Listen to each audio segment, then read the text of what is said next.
किसान चाहते हैं कि आज ही के दिन वो एक ट्रैक्टर रैली भी निकालें, जिसकी इजाजत उन्हें मिल गई है, उसका रूट तय है। लेकिन टीकरी बॉर्डर की हम कुछ तस्वीरें आपको दिखाते हैं। इससे पहले सिंघू बॉर्डर से भी कुछ खबरें आई थी। टीकरी बॉर्डर पर तिरंगा लेकर जो किसान हैं,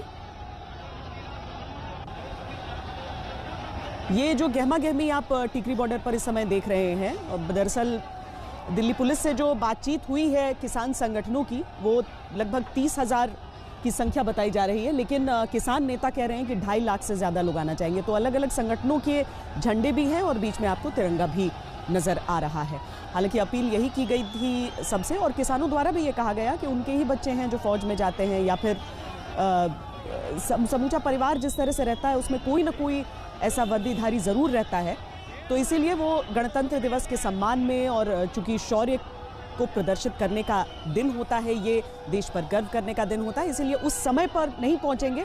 लेकिन ये तस्वीर एक आप सिंघू बॉर्डर की देख रहे हैं, जहां पर बैरिकेड तोड़कर आगे बढ़ने की कोशिश की गई निर्धारित समय से पहले ही। गणतंत्र दिवस परेड के समय पे ऐसा नहीं होगा, ये वादा किया गया था किसान संगठनों द्वारा।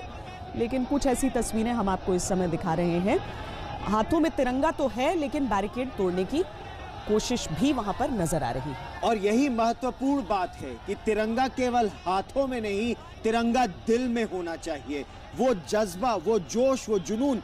जब किसान ये कहते हैं, या जो आंदोलनकारी हैं वो ये कहते हैं कि उनके परिवारों में भी सिपाही हैं, तो ये जानने की आवश्यकता है कि परिवार में जो सिपाही है वो अनुशासन में रहता है, उसके लिए राष्ट्रहित सर्वोपरि होता है। और वही आज सभी भारतवासियों को दिखाने की आवश्यकता है, क्योंकि विश्व की नजरें इस समय भारत पर टिकी हैं।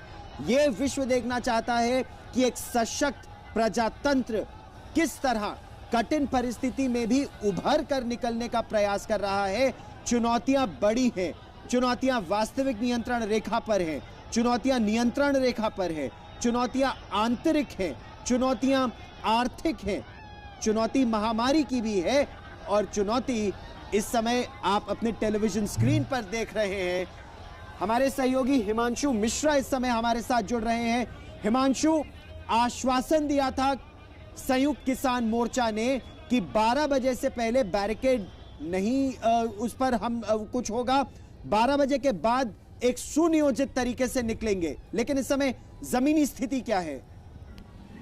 देखिए, लगातार किसानों से पुलिस की बातचीत चल रही है। ये बातचीत जब परसों सहमति बनी थी, उसके 24 तारीख को एक सहमति जब बनी थी, उसके बाद से ही बातचीत लगातार जारी है। बातचीत पुलिस ने या किसानों ने टूटने नहीं दिया, क्योंकि बीच बीच में ये खबर लगातार गौरव आ रही थी कि कुछ एक किसान संगठन है, वो एक तो आउटर रिंग रोड पर आने के लिए अड़े हुए थे कि हम आउटर रिंग रोड पे आएंगे, और वो लगातार इसके खिलाफ रहे। जो रूट पुलिस और किसान के जो मैक्सिमम संगठन है, जिनकी लगातार बातचीत चल रही थी, तो उसको लेकर के उनका विरोध, चाहे सिंघू बॉर्डर हो या टीकरी बॉर्डर हो, वहां पर देखने को लगातार मिल रहा था कि हम पहले निकलेंगे, ये रूट नहीं मानेंगे। लेकिन पुलिस उनको समझाने की कोशिश लगातार कर रही है, और साथ ही साथ जो किसान दूसरे नेता हैं, उनके जरिए भी उनसे बातचीत करने की कोशिश कर रही है कि किसी तरीके से जो ये पूरा